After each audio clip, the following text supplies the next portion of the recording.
part of the Press Play Podcast Network. Hey, this is Chase Smith, founder and CEO of Press Play Podcast. You may have heard me on the Oranges Oranger Cleveland Browns podcast with Jeremy Powell, now wonderfully hosted by Holly Wetzel, Cavs on the Break NBA podcast with Sam Amico, or my own podcast, the Chase Smith Podcast. I wanted to take a few moments to talk to you about a brand new subscription-based podcast we're offering this football season, the Press Play Sports Podcast. This premium podcast feed will send all of the sports podcasts offered on the Press Play Podcast Network to one central feed. Yes, you can still follow and subscribe to all of our individual shows for free on every podcast platform. But if you wanted to consolidate your podcast feed and listen to them all in one location, the Press Play Sports Podcast is for you. I'm talking the Oranges and Oranger Browns podcast with Holly Wetzel and Jeremy Powell, Red Guy and Rhoda, Sabol Brothers on the Baseline, Cavs on the Break, the Dennis Maniloff Show, the Ball Card Show, the Premium Fantasy Podcast, a Swing and a Tribe MLB podcast, and the Tim and Shipe Show, a college football podcast, all in one feed.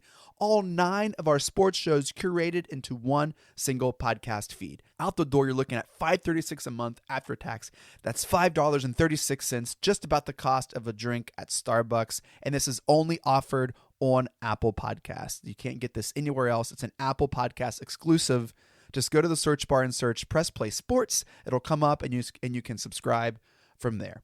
We're excited to offer this consolidated, curated sports feed for you to enjoy. And as always, thank you so much for listening and your support. Iguodala to Curry, back to Iguodala, up for the layup. Oh, blocked by James. It's over. It's over. Cleveland is a city of champions once again. The Cavaliers are NBA champions. That sound means it's time for Cavs on the Break NBA podcast from the Press Play Podcast Network. I am your host, Chase Smith, and with me, he's a senior writer at hoopswire.com. He's our Cavs insider, national NBA writer, Sam Amico. Sam, our last episode was in June. How have you been, man? It's good to see you. I've been well. Yeah, good to see you too. I it's hard to believe training camp is, we're a week away, and yeah, I always by June I'm like tired of, I shouldn't say tired of the NBA, but I'm looking forward to a little break. But by this week, I'm like, couldn't we start now? So yeah, I'm back in the. Well, it's been a weird grind with COVID and the bubble and shortened off season, and everything's been weird. Yeah. But it sounds like you wouldn't make it out as a baseball beat writer because their season never ends, and that's just like goes every on night, forever. Every night, no breaks. Yep. No, well, I couldn't do it in the summer. No, this is perfect for me. Well, hey, let me tell you who would make it as a baseball beat writer. Joining us in this episode, he is the host of the Sabol Brothers on the Baseline on the Press Play Podcast Network. It's a good network. If you haven't heard of it, he's a news anchor in Tampa Bay, Florida, a lifelong Cleveland Cavs fan, the pride of Cleveland news, John Sabol. John, what's up, brother? What's going on, Chase and Sam? Man, what a title. Yeah, man. So I have a well-deserved. It is well-deserved. I have a confession to you both. So we recorded, Sam, without you, a live draft show where it was great. We did it on Zoom. We had John joining us. We had our good friend, Chris Mikesell, our resident Detroit Pistons fan. Abby Mueller joined us. We had people join us in the chat. It was great. And that episode got lost in the podcast nether.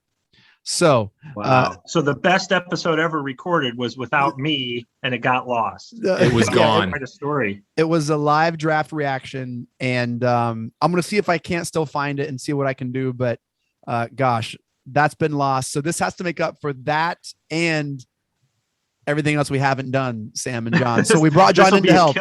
We brought John in to help. We had some good draft reaction that night too. We did some great stuff, and everyone worked so hard. I'm going to try to see what I can find. But that is out there. That is this one, Chase. I'm not going to lose this one.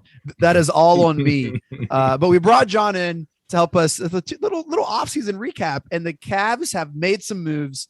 They have just. You thought my hype train was big going into the Okoro rookie season. Oh my goodness. It's hard not to say that the Cavs window is opening, but I'm going to say the Cavs window is opening. Sam, is that appropriate to say that the window is beginning to crack? Yeah, sure. I think that some of these, you talk about, obviously everybody's excited about Evan Mobley, the number 3 overall pick. And with good reason. He's got size. He's got a lot of tools. he looks, people have compared him to Chris Bosh. So I think that people should be excited about Evan Mobley coming to the Cavaliers. So that's number one. Number two, obviously, Lauri Markkanen. He had 3 very good seasons in Chicago. Last year wasn't a bad year. He just never really meshed or fit in with Billy Donovan. But he has he's a young guy with size and a big upside. So I think that, those 2 moves are your big offseason moves. And they're reason to kind of be excited. Obviously, you're talking, another year of Darius Garland, another year of Colin Sexton, another year of Coro and Allen. Again, those are reasons to be excited about this team, see what they can become. I'll say this, for the first time in the post LeBron era, I find the Cavaliers to be really intriguing, and I just think that there's a lot of interesting pieces here, young pieces that could be exciting and very, very much worth watching this season, I would think. It does feel that way, and I want to talk about the Mobley draft pick and the Markkanen trade in a moment, but I just want to kind of rest in this excitement that the Cavs have created, John. There were off seasons where it was just, hey, here's Colin Sexton. He might be a star. Hey, we have this draft with a new coach, and hey, he was fired in 3 weeks. All of a sudden we have a coach we like. We have a draft that we all love. We have a lot of up and coming young players, John. I'm getting really, really excited about this Cleveland Cavs team. When they didn't trade Colin Sexton this summer, I was a little surprised, but not surprised. But what really got me excited was that Mobley pick, because that was the guy that they just couldn't mess up that draft pick in their position. That was the one guy that we knew that we could get, and they didn't fumble it. And that was the guy that they got. And that's someone that can really build. Whenever you get I feel like we've heard that take before on some draft episode podcast somewhere. Yes. Somewhere buried in the hard drive where you're recycled in or something. But you know what? To me, when you get a 7-foot tall guy like him who can run the floor, like a point guard, and has got a tremendous wingspan. And I mean, you just heard Sam talking about some of the guys that he's been compared to, like a Bosh. I've heard a Kevin Garnett and a Kevin Durant comparison I've read before. Now, I'm not going to say that's who he is now. I'm not going to say that's who he's going to be. I want him to be his own player. But when you have, NBA writers and scouts and people throwing out these names and comparisons to a guy like this, you can't help but get excited. Yeah. And I'm just a fan. You guys are the experts, and it just has me excited. I feel like there are true stars and future stars in the Cavs now. And we have a supporting cast and veterans that I don't feel like are afterthoughts. I feel like everyone that they've signed or made trades for is very intentional. And I want to talk about that. Going into the offseason, one of the biggest needs was pretty glaring was the outside shooting for the Cavs. And there was this idea of, oh man, are we going to get a shooter at 3 on crap? Who's the guy it's Jalen Green. Is Jalen Green going to fall to us at 3? What does that mean for Sexton? And it fell perfectly for us, Sam. And it felt like once that pick was in place, and Sam, you can shed your insight and expertise. Once and I felt like they kind of ran to the podium with Mobley, then that kind of set in motion.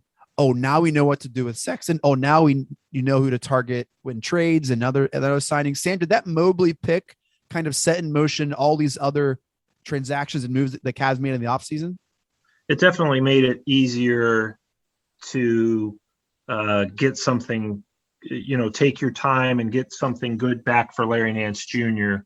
As much as you hated to trade him, because obviously he's a hometown guy. Yeah, let's pour one out for Larry Nance Jr., man. Has there been a better Cav that's opposed to LeBron? And really fantastic guy. Just the best. Guy. And not to mention what he did off the court during the pandemic with local businesses and everything. I mean, class act all the way. Larry, come on Cavs on the Break, man. We love you here. We'd love to have you on.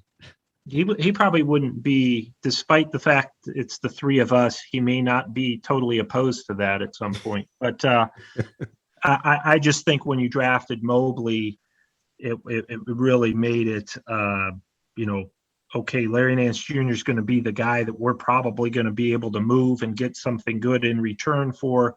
And you do have to look at, Lauri Markkanen's offensive game is something that they really need. And his offensive game, I mean, you just look at the numbers, is better than Larry Nance Jr.'s, and he's younger and has a bigger upside. Larry Nance Jr. offers some wonderful things, but Lauri Markkanen would be what you would say would be a better fit and fill more of a need.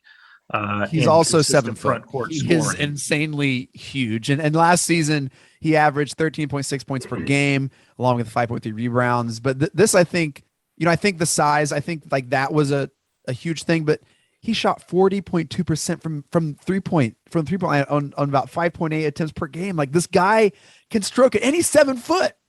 And then they go and sign Taco Fall, who's 7 foot, and all of a sudden you start looking. I think he's 7'5".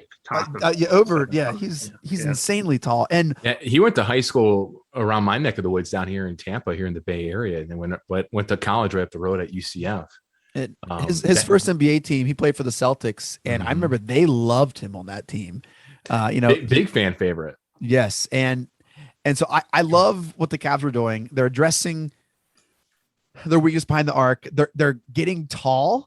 And don't forget, they re-signed Jared Allen. Like, we still have Jared Allen on the team. This is a team that has addressed the 3-point weakness while getting taller and potentially better on defense with the re-signing of Jared Allen. This has me really, really excited, John. I am excited, but I do have one quick question, though, and I wanted to get Sam's opinion on this when it comes to Markkanen. We know he's a great 3-point shooter. He's a young guy. He's didn't have the best year under Billy Donovan, as you said. The one thing that perplexed me about that trade with Larry Nance was the contract in that sign and trade deal with him. One thing is, you already signed Jared Allen to that big extension, and then you go ahead and sign Markkanen to that $67 million deal. 4 years? It's $67 million. I feel like the Cavs overpaid a little bit for him. And am I wrong to think that? And I guess the next part of that question, Sam, is if they did, is that out of straight desperation? And how much is that going to hurt them in the cap in a couple of years from now? It's all arbitrary. Money doesn't matter. Go ahead, Sam. That's my answer. Well, they probably did overpay for him a little bit, and probably because it was, they explored the trade market with other people, whether it was Chetty, Kevin Love. They definitely, explored trading Colin Sexton. They were getting to the point where it kind of felt like, we're going to have the exact same team back next year with only Evan Mobley. And I say only Evan Mobley by solely being the big addition, which is fine, but you're also talking about a rookie when you talk about Mobley. So yes, there was probably a sense of desperation. We're going to have to pay him a little bit more, obviously, than he was going to get in Chicago. He was just not going to work in Chicago with Billy Donovan. And, Chase just rattled off his numbers. They weren't terrible, but he just was not a regular part of what they were doing there. So to answer your question, yes, the Cavs overpaid him a little bit, but just like anybody, whether it's the Cavs, a San Antonio, a Memphis, Indiana, those mid-market teams, they're going to have to pay a little bit more for guys that, could end up being a risk. But if he pans out, which the Cavs are planning on him panning out, then it would be very well worth it what they're paying him. So, it's just anytime you're in a mid-sized market like this and you don't land a LeBron James in the draft, the rest of your life, especially in today's NBA, is going to be, big risk and big reward type of players. And I do have to say about that one last point real quick. That last year of his deal, I believe, that's not guaranteed, right? That's correct. It is not. So it's really 3 years, for what he's making. And then the last year, he has to perform that last year is just not guaranteed. Hey, let's talk about the Cavs backcourt a little bit, because another transaction they made, they got Ricky Rubio, who is just an incredibly consistent pros pro. What you're going to get from him. And we just signed Denzel Valentine. We're going to talk a little bit more after the break about the rise of Darius Garland. And And obviously we have Colin Sexton, which, by the way, I saw a tweet and I don't remember who, and I'm sorry, I can't give you credit, but they put two like characters numbers by each other, two players, and they said one of these is CJ McCollum, one of these is Colin Sexton. Which one is it? And it's kind of hard to tell the difference. The Cavs have a pretty intriguing backcourt. I love the Ricky Rubio signing. Sam, it seems like they're not only addressing the 3-point, but they're addressing the lack of depth too. Yeah. But I still think they have some depth issues. I do like the Rubio trade. I mean, you traded Prince, who you easily replaced him in some of your other signings and pickups. But I mean, you need veterans on this team. Yep. And, you can't just have all youth or you're going to be terrible. That's just the way it goes in the NBA. You need guys who have been, through the battles. Rubio is one of those guys. He's probably, an okay starter, but he should make a really good backup. He's a guy you're going to bring off the bench, play against other backups. He should flourish just based on experience alone. And he can, obviously, he's an extremely good passer, could be throwing lobs to Allen and Mobley, so I mean, I like that trade. I thought that was a good trade. They didn't do anything that's going to knock your socks off. And I think that the bench is probably, when you're talking about close games, that's what's going to cost them right now. But, it's hard to tell what they're going to do with the bench. Are they going to bring Kevin Love off the bench and Rubio? Well, then all of a sudden you have two guys who with a ton of experience. I don't know what you're going to do. You're going to have to figure something out between Mobley, Love, and Markkanen, who you're going to start, who's going to get more of the minutes as the backup. Those are things that they're going to be, having to figure out, because you have three guys there who can all play power forward. Markkanen can move down to the 3. So there's going to be a lot of adjustments in terms of the bench. But I do think that Rubio was a very nice signing in the sense that he gives them a veteran presence in the backcourt, which they really need. And you can't discount the help that he's going to give Darius Garland as he kind of matures into this point guard. John, it looks like you're about to say the same thing. Absolutely. And that's kind of like the Dellavedova, what he was to them. I mean, but maybe more on a much bigger scale, maybe obviously more talented.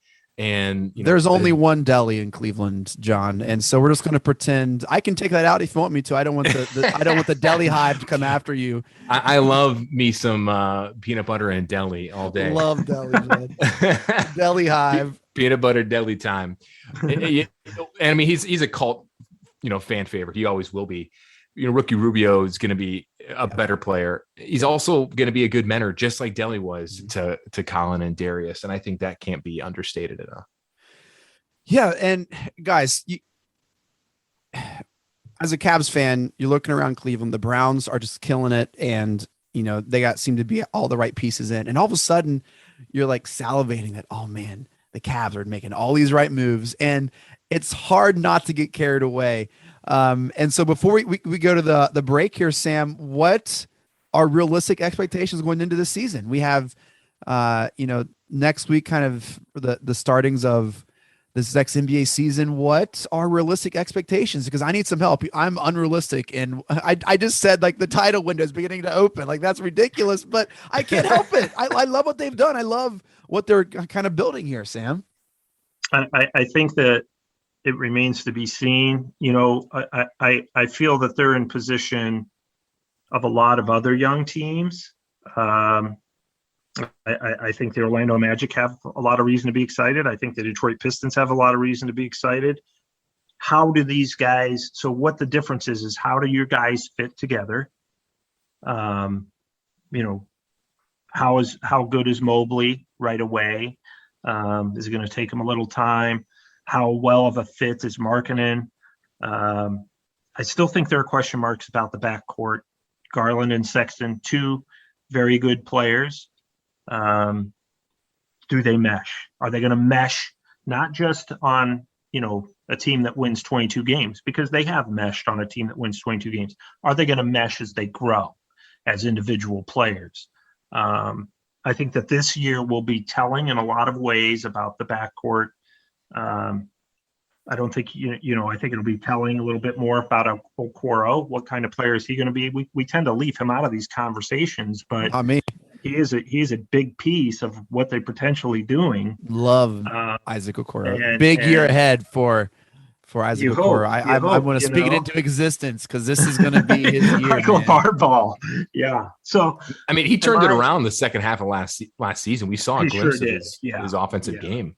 Right. And that's usually when guys tend to grow. I mean, you look at Darius Garland had probably one of the worst years for a rookie starter in the history of the NBA statistically.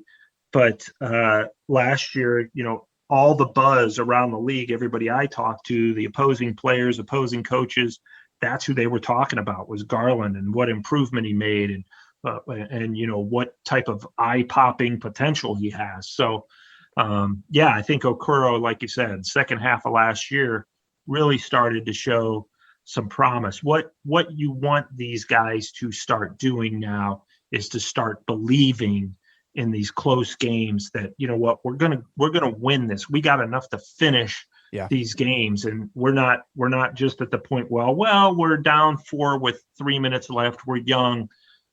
That's not a conscious thought, but subconsciously it starts to seep in, and we're not really supposed to win on the road against Portland when we're down 4 with 3 minutes left. So guess what? We don't go out and win. When they start winning those games is when you say, you know what, this young core is more than just talk, everybody talking about it. They're showing it. And that's where you really need to see them take that next step. And it maybe not right away. Early in the season, their schedule is just brutal. They're going out on the West Coast right away. They play the Lakers and the Clippers and the Nuggets and the Suns right away at their place. That's going to be brutal. But if when you see the second half of the year towards the All-Star break, which, of course, Cleveland is hosting this season, you want to see them making those strides after January. That didn't really help my expectations level temper. I'm still pumped. John, what are some realistic expectations you see the team going into the season, man? Well, after going 22 wins last season and missing out on that play-in, I mean, I think it's realistic if everything to go in the right direction that they could potentially be a team that makes it in that play-in tournament. I mean, I think that's a realistic goal, but a lot of things do have to fall into place. I mean, they have to gel. I mean, they have to be healthy first and foremost. Yeah. I mean, I'm not even talking about Kevin Love. I'm talking about, an unfortunate injury from someone that we're not even expecting. And that's what injuries are, right? So, it's going to come down to how much they're going to be able to really build on this chemistry, because there's going to be a lot of growing pains. And it doesn't matter what sport you're watching. If you have a lot of young players, there's going to be growing pains. There's going to be a lot of close games that are going to turn out to be losses because you don't know how to finish. We saw that last year, the early part of the season, when the Cavs, had some close games early on, and some of those Eastern Conference games, they just couldn't finish. And so, I expect that to happen again. So I expect this to be a lottery team come spring. I think that's kind of realistic too. So I think it'd be the worst team in the NBA. I absolutely hope not. Could that be a possibility? It could, but they could also sneak into that, play-in tournament. And if that can happen, man, that's going to pay dividends for them going into next offseason, which really gets intriguing and gets really challenging on what they do. And we talked about Okoro's offensive game and how that developed last season. Let's talk about Colin Sexton for a minute here, because if he takes that next big step and the Cavs somewhat are around 500, maybe a little bit below, but they're improving and you see some of those growing pains, but you see some adversity and then improving overall, what do they do with him? This is a conversation that I think we'll all have on this pod up until a trade deadline, So what do they do? Do they deal him then? Or do they wait into the offseason? Do they give him that extension? I'm not sure I give him that extension right now as we record this in September, but there's a lot of different storylines that can easily trickle throughout here once the season starts and goes through the rest of the year. Yeah. And we haven't even touched on the Kevin Love situation either. Will they ever buy him out? He doesn't think he will. He doesn't want it. He'll still be here. Or do they somehow trade him? Will someone take on the remainder of his 1.5-year contract if that is at that deadline?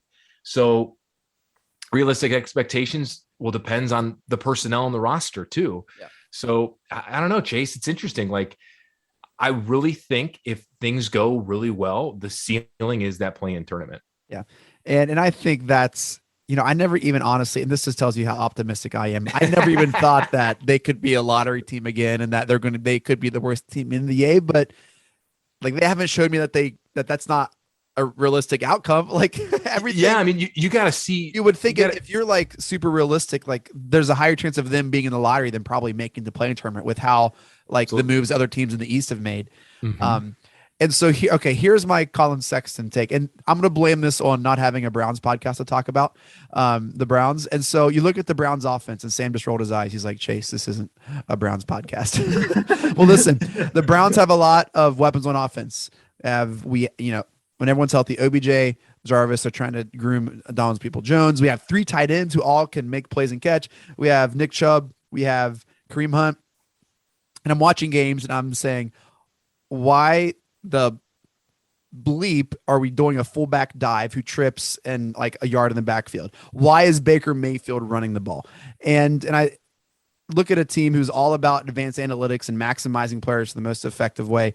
Like, I don't want Baker Mayfield or our fullback running the football when I would rather have 2 other people run the ball or pass to any other better playmaker to have a better successful play. I say a lot to say this. I think, again, no sources on this, but I think the Cavs might be looking to see really how good Mobley is.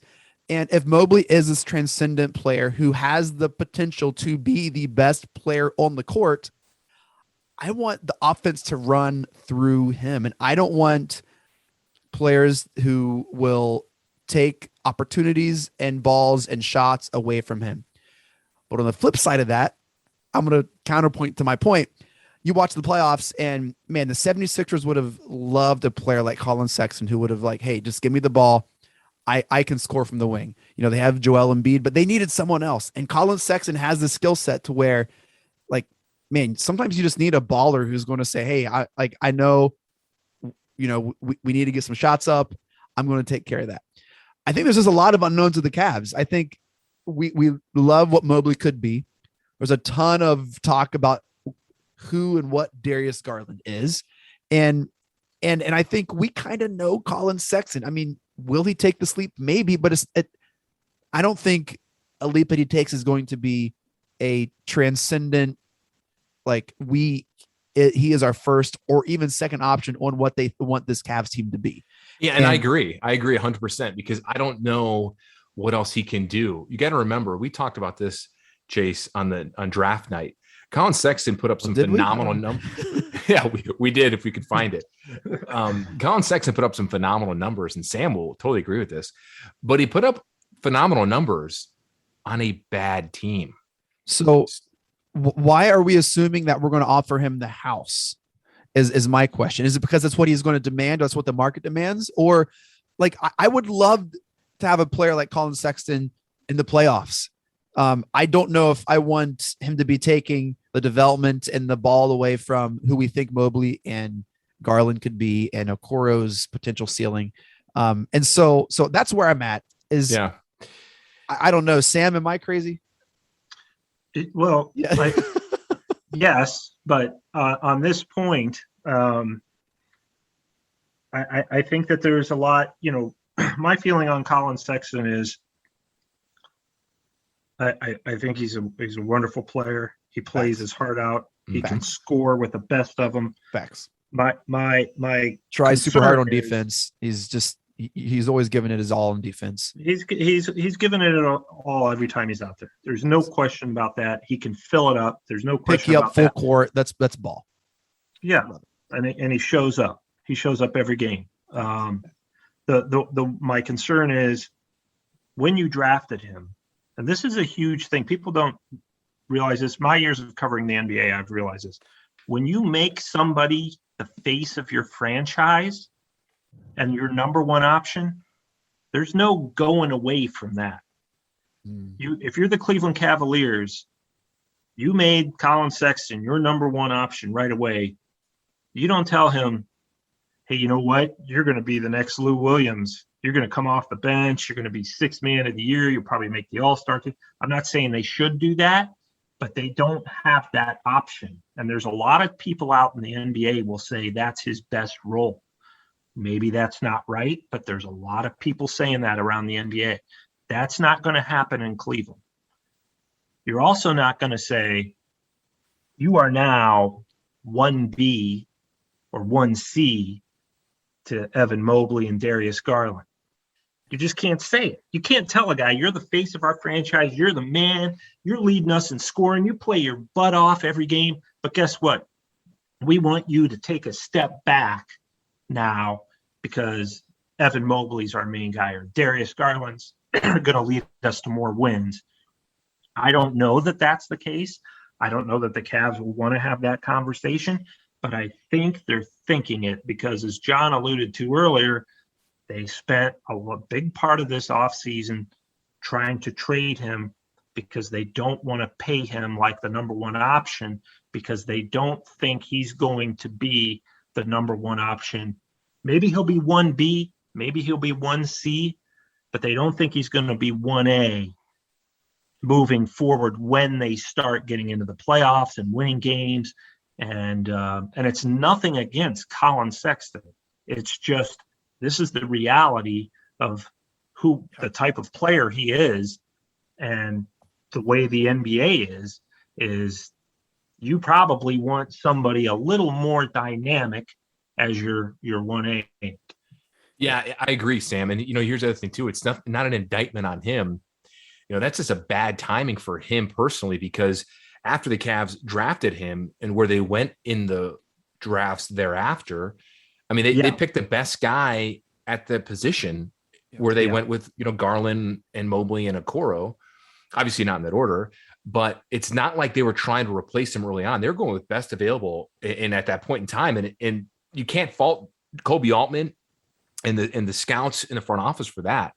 The problem though, is you see almost like, I hate to say a ceiling on him. I feel like I already see a ceiling on him. And the fact that they already tried to shop him this offseason, the Cavs kind of seem to agree. When you see Garland really improve and you see what he's been able to do and what maybe the ceiling's even higher and the way his play may complement the other guys around him better versus Sexton. The problem that I have with the current situation is, and to your point, if they're not going to pay him that, and you're right, they can't tell him, hey, you know what, you're going to be option 2 or 3. And they can't. And they can't trade him in the offseason. They didn't get anything they liked or wanted. Who's to say come trade deadline, hypothetically speaking, this upcoming winter, that the Cavs are going to be able to deal him then? Because at that point in time, the Cavs will lose any leverage that they have because teams know that they're going to have to pay him.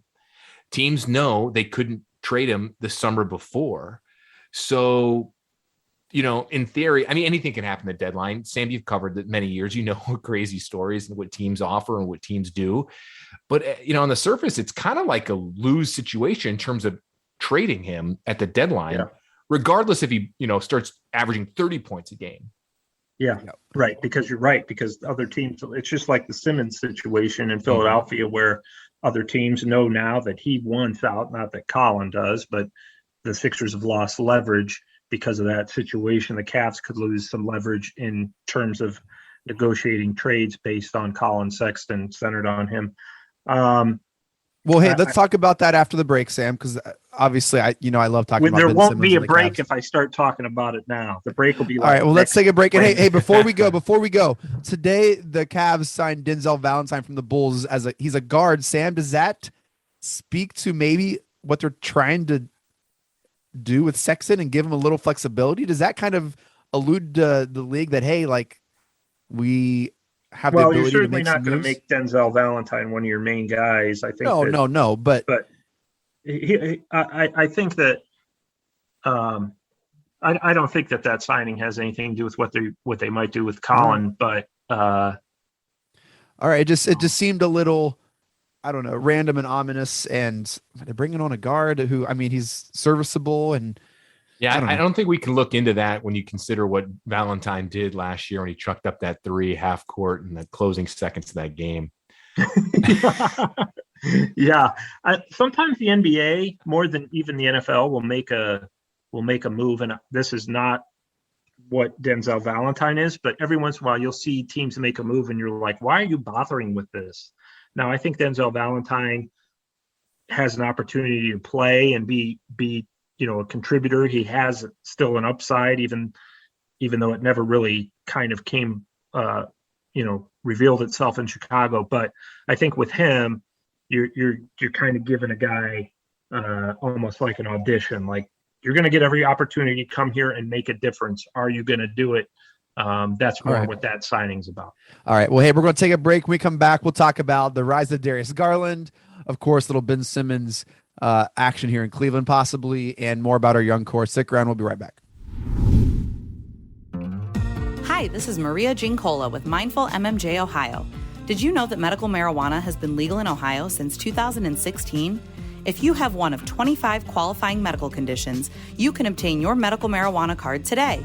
The most common conditions are chronic pain, including migraines and back or joint pain, PTSD, fibromyalgia, spinal cord disease or injury, and cancer. If you or someone you know is interested in learning more or to find out if you qualify, visit mindfulmmjohio.com and fill out the short pre-qualification form. The process of finding a physician, filling out paperwork, obtaining medical records, and scheduling an appointment seems like it would be a daunting process for most.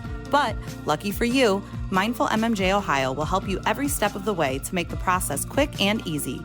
In most cases, we can approve a qualified patient within 24 hours. And the visit is virtual, so you don't even have to leave home. So what are you waiting for? Visit mindfulmmjohio.com today. That's mindfulmmjohio.com. Let us help you be more mindful of your health and find a natural way to find relief from your symptoms. Hey everyone, I'm Holly Wetzel. And I'm Jeremy Powell. And we are your hosts of The Orange is Oranger, a Cleveland Browns podcast on the Press Play Podcast Network.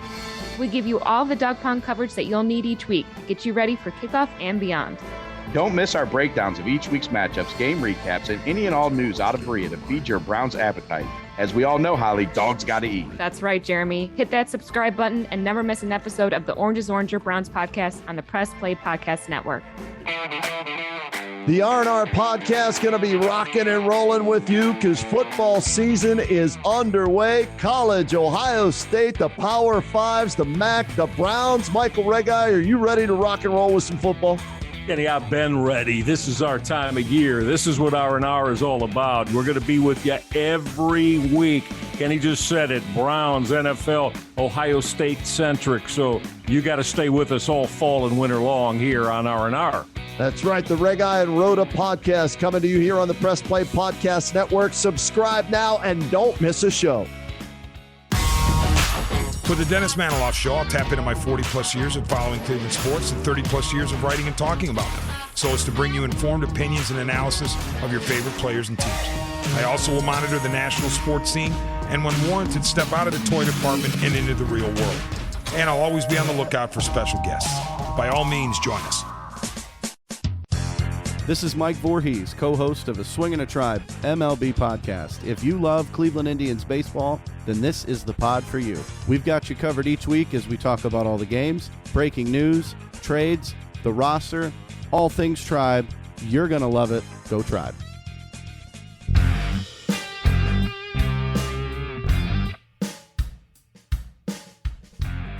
Hey, I'm Jason. And I'm Gary, and we love ball cards. And if you love ball cards too, good news. You just found your new favorite podcast.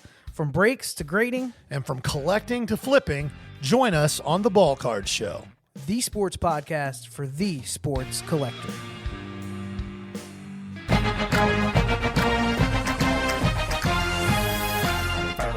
Hey, it's Tito, host of the Premier Fantasy Podcast. Get all the news and analysis you need to dominate your fantasy league. I've been doing this as long as anybody in the business. I can help give you the edge in your leagues. It's the Premier Fantasy Podcast, part of the Press Play Podcast Network. All right, we're back here. Cavs on the Break NBA Podcast, the Press Play Podcast Network. Sam Amico, John Sabol. We're going to talk about the Cavs young core, the rise of Darius Garland. And you want to talk about getting excited. I love, I've mentioned before my love for Isaac Okoro, but I have been surprised at how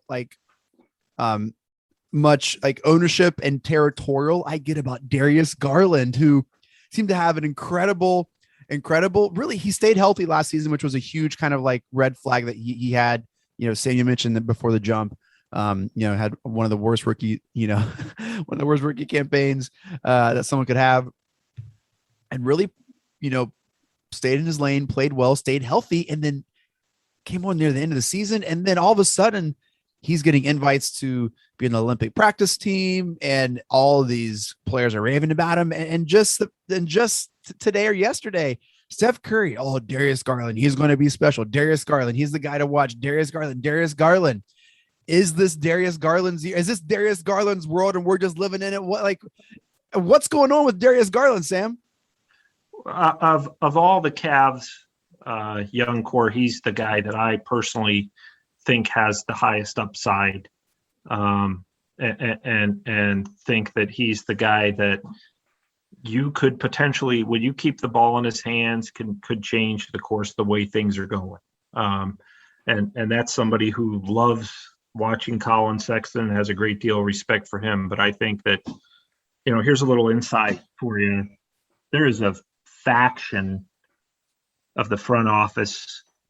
I don't even want to say totally of the front office, but there are many believers throughout the NBA, some very prominent ones, who believe that Darius Garland would be better next to a traditional, quote unquote, traditional shooting guard, say a guy who's a spot up shooter that he's delivering passes to out on the 3-point line.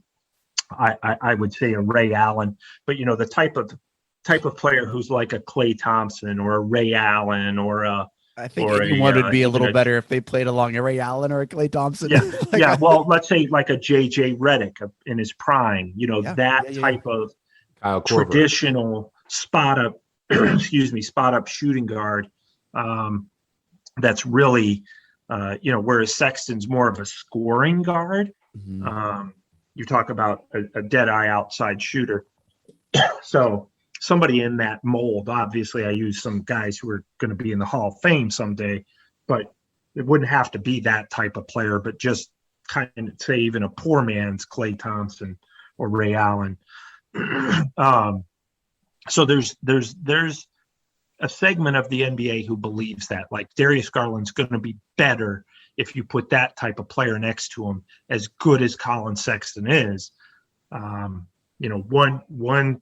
asked me, prominent NBA source asked me what I thought about those two.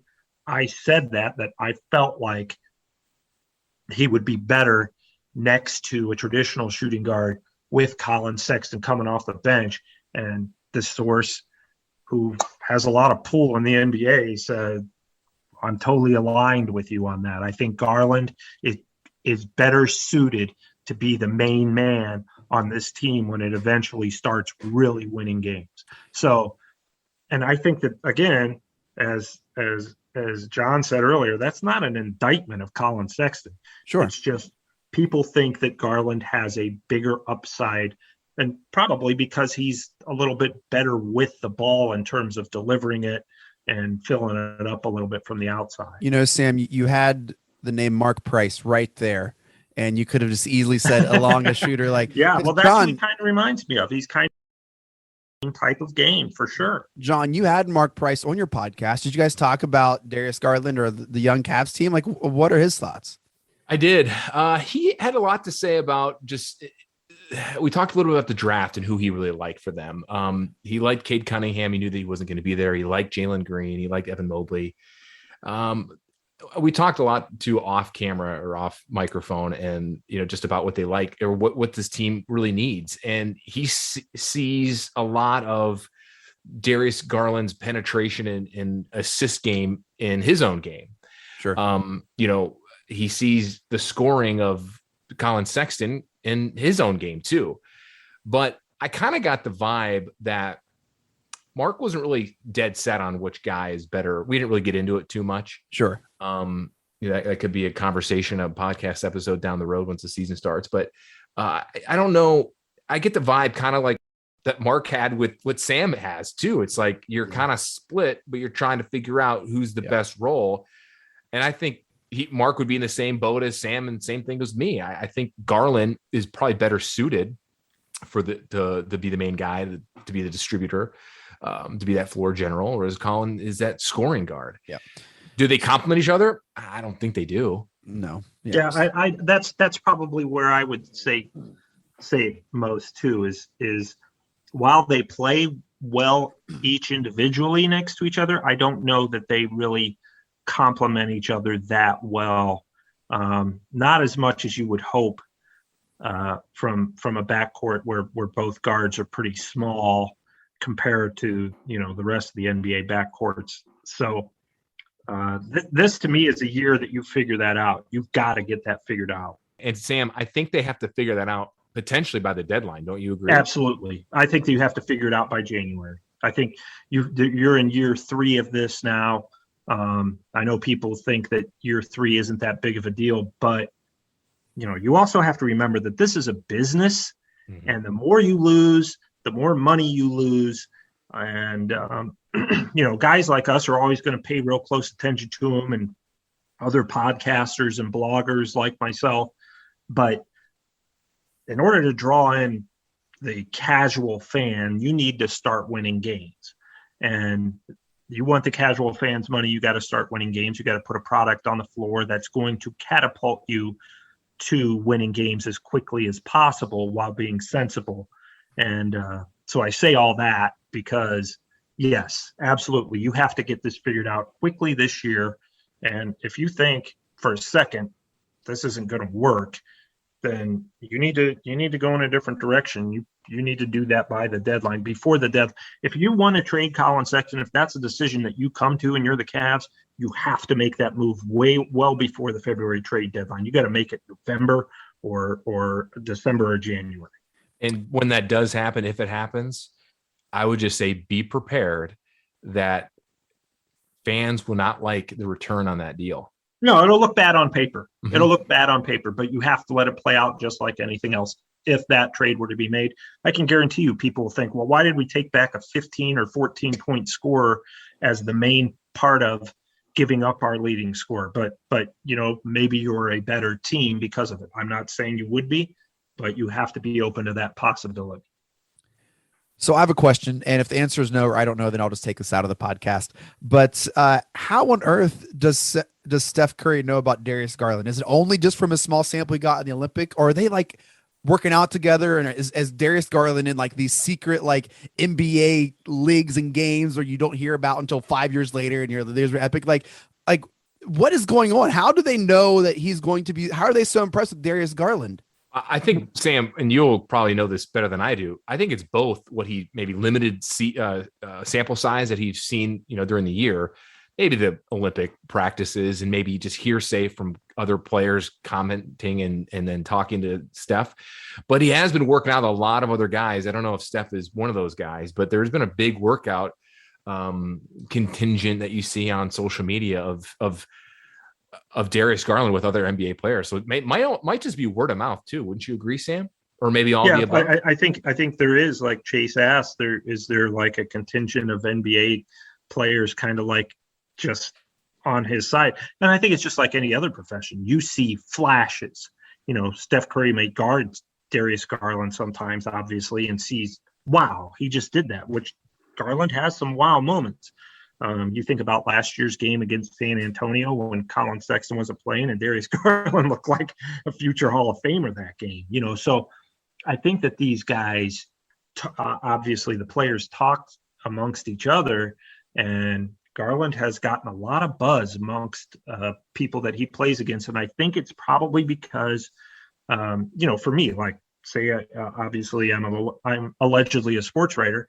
If I see somebody else do something, turn a phrase or something that might be a 21, 22-year-old writer, and I'm like, hey, and I do think this all the time. I'm like, that guy's on his way. He's got potential. You're talking about me again, Sam. Stop it, buddy. You're talking about me again. Yeah, right. I didn't want to let the cat out of the bag. It was you, Chase. But no, but you think, the guy just needs reps, and he could really flourish here. He really has that potential. And I think that that's what the opposing players see in Darius Garland is like, wow, he just did something that's kind of, pretty remarkable there.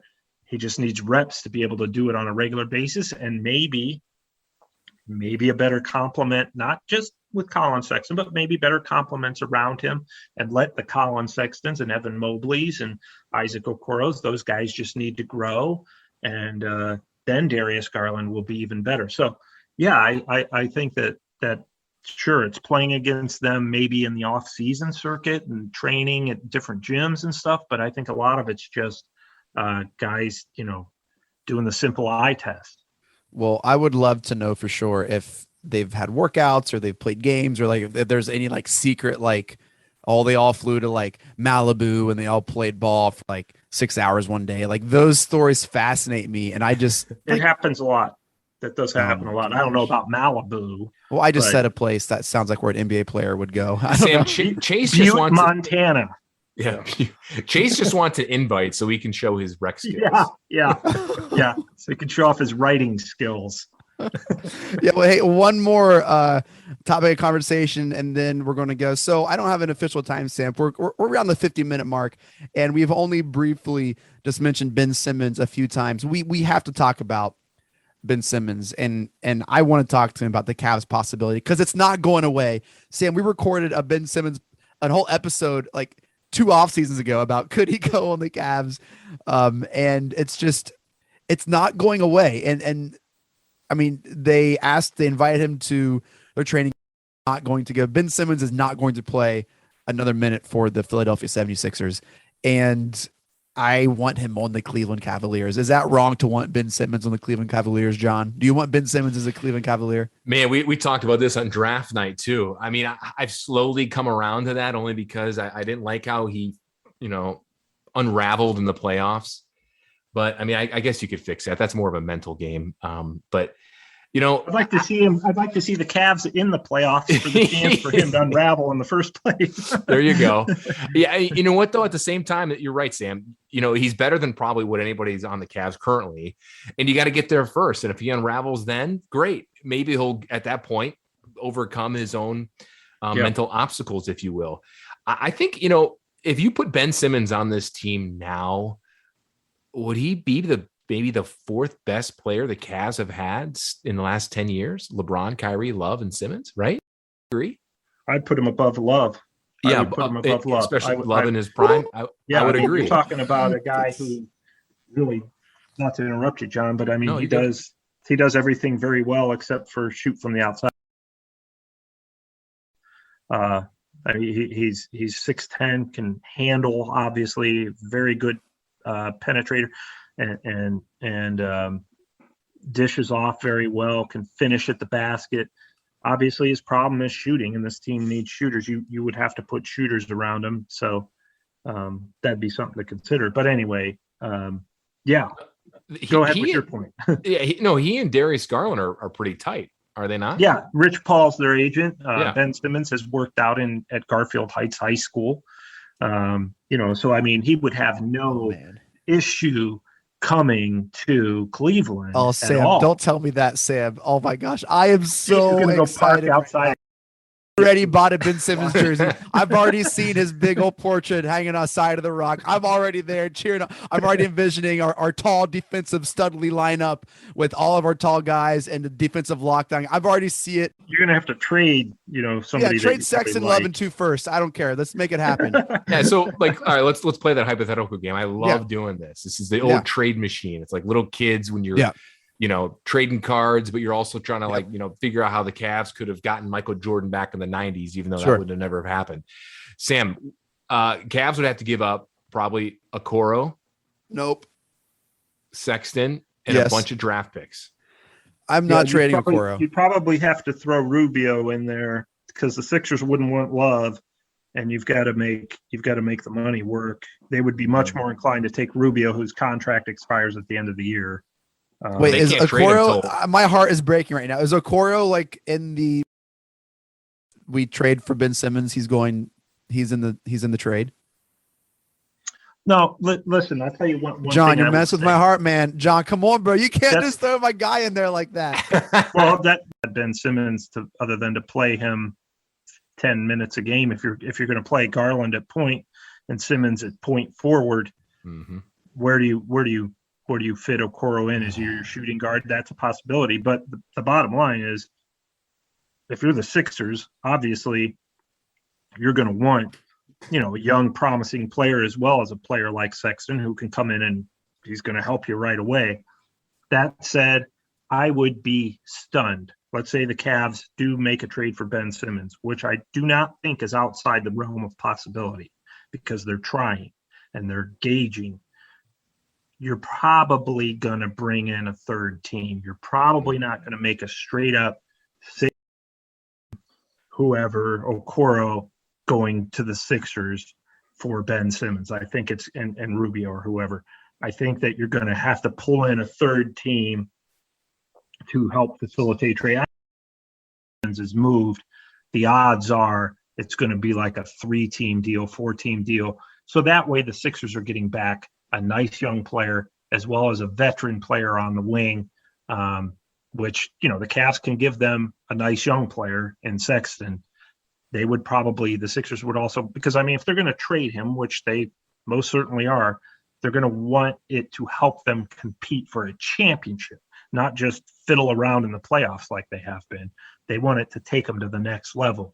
Sexton could help with that, but he alone is not going to do that. He's not worth it if you're the Sixers to say, we're giving up a proven all-star 6'10" point guard for a guy who is a guy who frankly leads a bad team in scoring. That's not enough for Ben Simmons. Sorry, it's just not.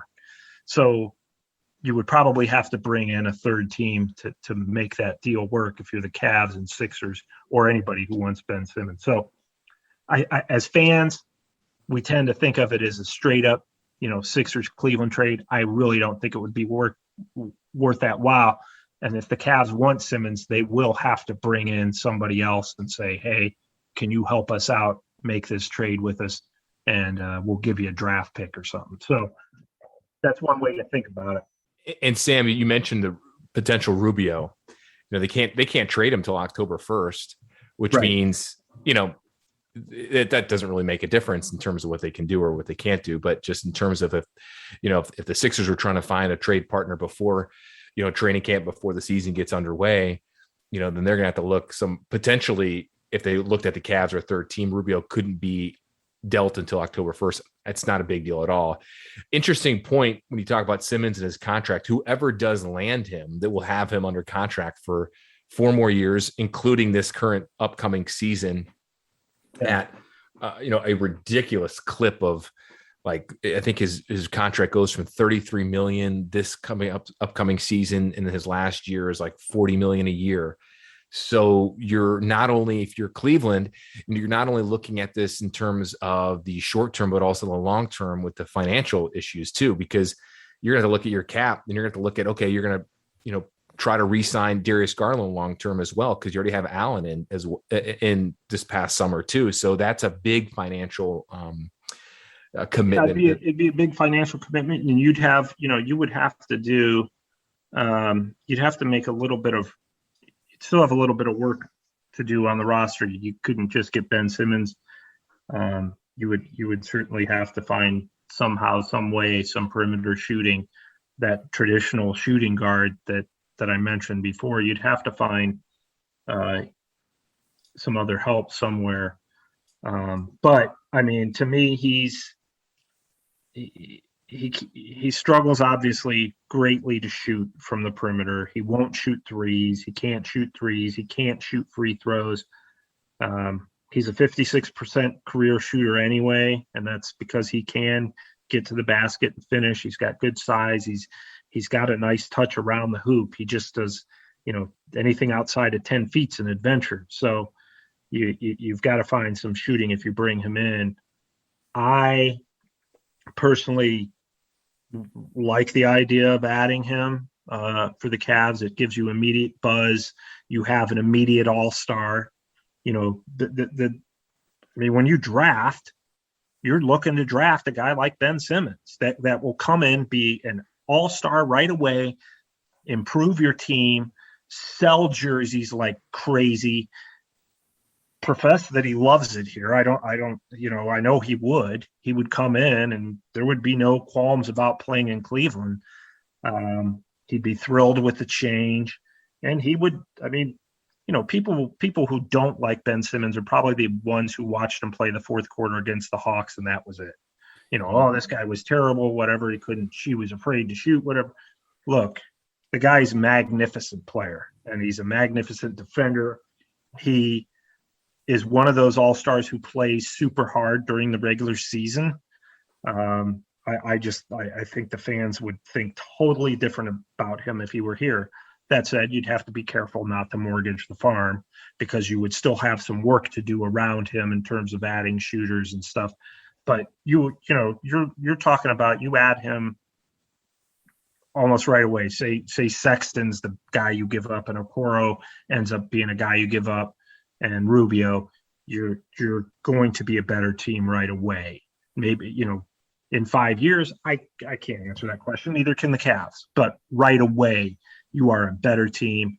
You're a more dynamic team. You're a team that other teams are paying attention to, as well as, frankly, you're getting on TNT and ESPN, and that makes you more appealing to free agents than your once a year, we got to put the Cavs on TNT once a year. It's a league rule. That's why they're on now. You become a player in the NBA, and guys would want to play next to Ben Simmons, especially when he has such a powerful agent, Rich Paul. That's attractive to free agents. So I think if there's a deal there to be had, I don't know that there is. I would put it less than 50%. But if there's a deal there to be had, I think that you make it because you suddenly become relevant right away, as opposed to just the same 50 to 100 people that are talking about it all the time in Cleveland. Yeah, Sam, Vegas puts it even lower than that. Here are the current odds for Ben Simmons' next team. Portland Trailblazers. Vegas ever done? Portland Trailblazers minus 120. So they're saying that it's more than yet likely going to happen. Trailblazers minus 120. They were plus 1,100, and just over the past couple of days moved to minus 120. The Rockets plus 250. The T-Wolves plus 325.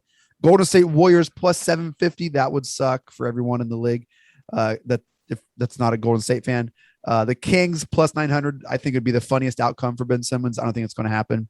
But that's it. The Spurs plus 1,200. That would probably be best for Ben Simmons and best for pure basketball.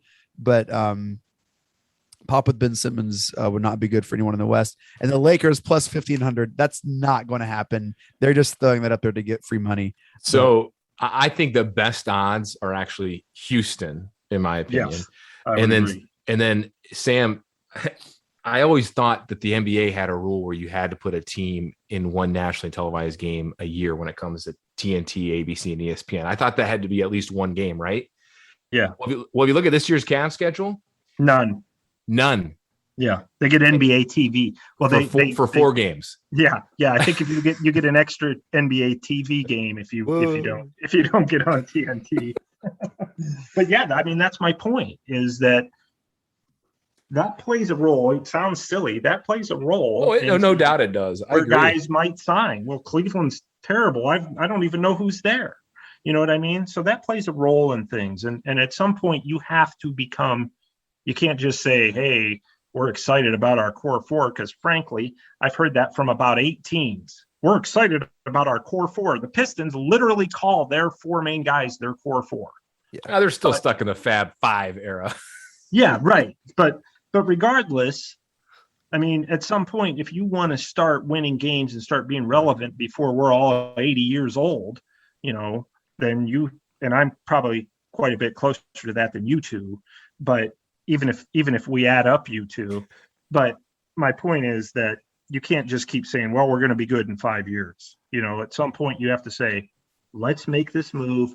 Let's do this. Let's become relevant. And this will speed up the process of what we want to become, which eventually, again, is a championship contender.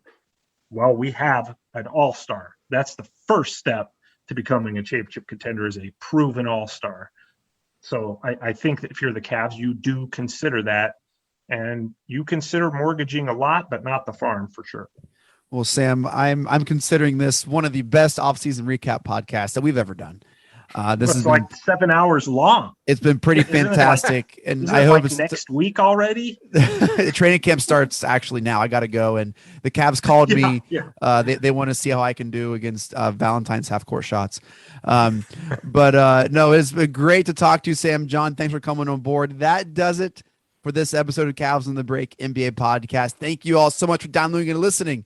Shouts to the Press Play Podcast Network for making this possible. Shouts to John Sabol. John, you're going to help us out a little bit this season with the Cavs on the Break, huh?